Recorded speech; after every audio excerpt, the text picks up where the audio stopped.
Hi everyone! Before we dive into our discussion, let's have a quick trivia icebreaker.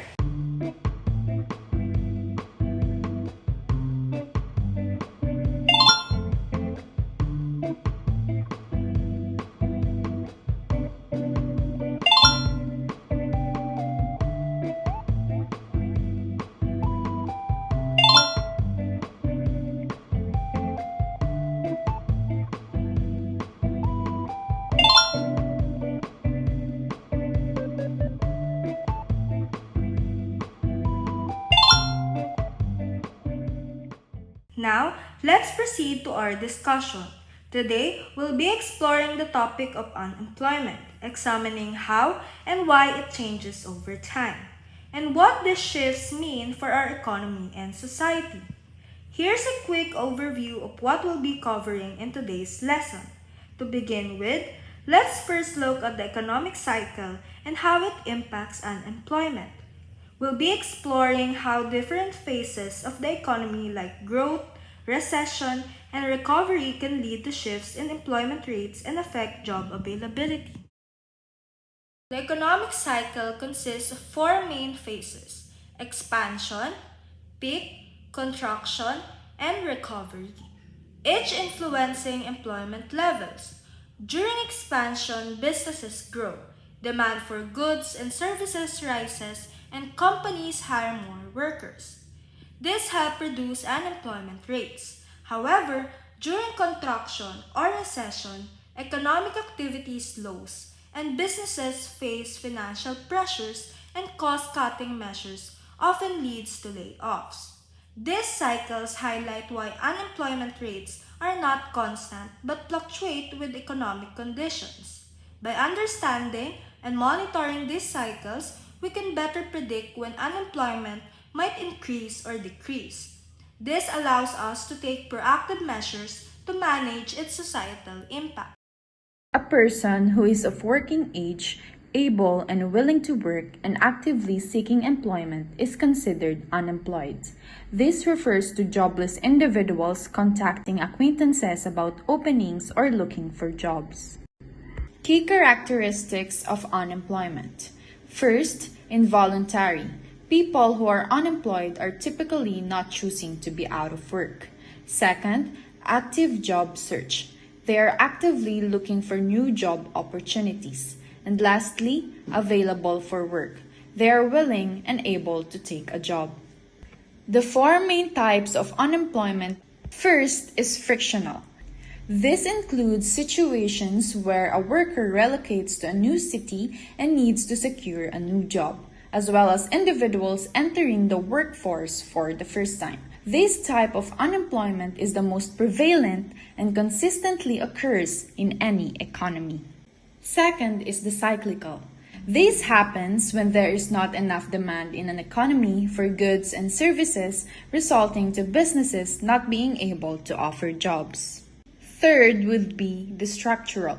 This can be due to technological advancements, changes in industry, or geographic shifts in economic activity. For example, in the manufacturing sector, automation is replacing many manual jobs, causing a decline in the need for factory workers. As these workers seek employment in urban areas, they often discover a lack of available positions that utilize their expertise. And lastly, seasonal.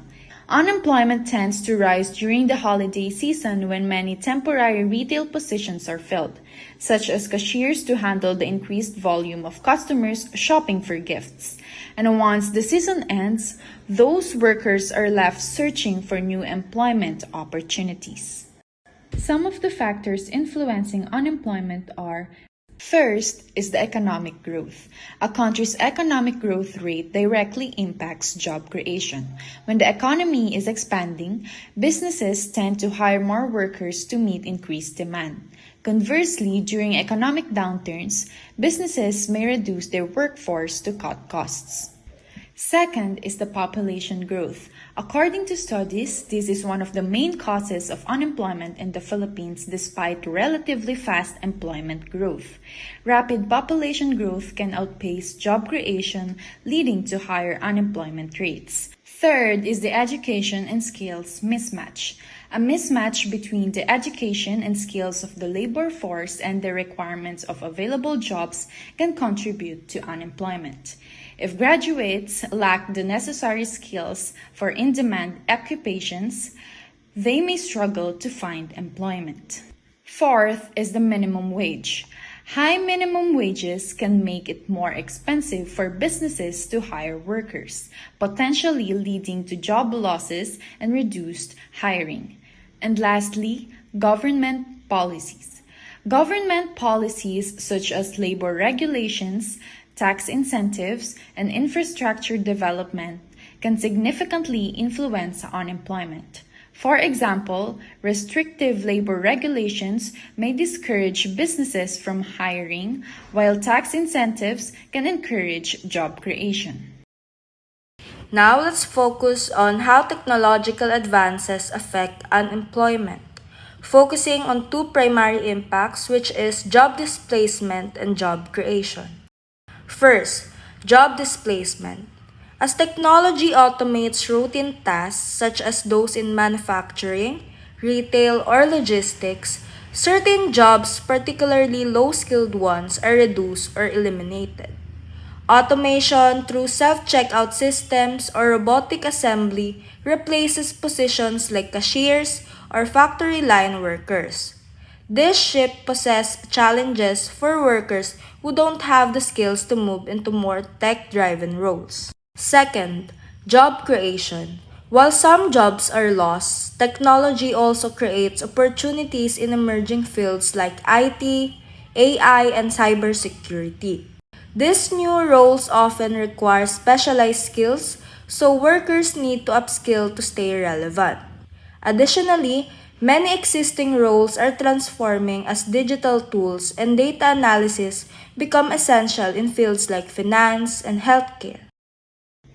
Here is the overview of the changes in unemployment rates from 2019 to August 2024 in the Philippine landscape according to Philippine Statistics Authority. One notable example of a surge in unemployment rates in the Philippine landscape is when the COVID-19 pandemic happened. The Philippine Statistics Authority or PSA reported that the unemployment rate surged to a record high of 17.6% in April 2020, up from 5.1% in January 2020.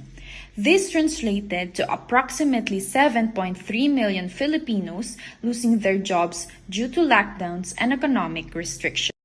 Certain sectors were also disproportionately affected. The tourism and hospitality industries, which employ millions, faced severe downturns. A study by the World Bank highlighted that these sectors saw job losses exceeding 70% during the height of the pandemic. Let's talk about the Philippine government's several programs and initiatives that helps reduce unemployment and improve livelihood. First, we have the Build, Build, Build. It is a program that creates jobs by developing large-scale infrastructure projects nationwide. Second, we have the Test the Skills Development Program that provides free training and certification to boost employment in in-demand industries. Third is the Doles Tupad program. This offers short-term jobs for displaced and underemployed workers through community-based projects. Fourth is the DILEEP, which grants support to marginalized groups to start small businesses and promote self-employment.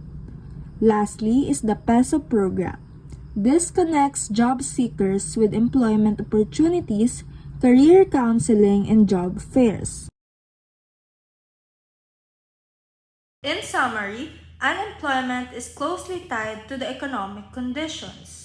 Hopefully, this lesson gave you valuable insights into the dynamics of unemployment.